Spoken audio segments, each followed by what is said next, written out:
તમને એક ફોન આવે છે, હું સાંબર ક્રાઇમ ડિપાર્ટમેન્ટ તરફથી બોલી રહ્યો છું, તમને અરેસ્ટ કરવામાં આવ્યા છે.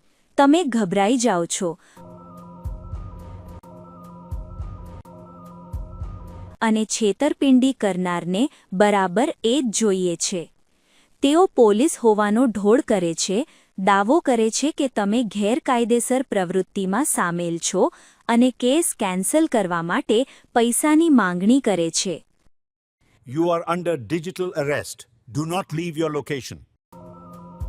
યાદ રાખો, સાચી પોલીસ ક્યારેય કોલ પર પૈસા અથવા વ્યક્તિગત માહિતી માંગતી નથી. ફોન કાપી નાખો અને ફક્ત અધિકૃત સરકારી પોર્ટલ પરથી જ ચકાસણી કરો. શાંત રહો, સતર્ક રહો. ડિજિટલ અરેસ્ટ સ્કેમમાં ફસાઓ નહીં. Suryodaya Small Finance Bank, your smile, our promise.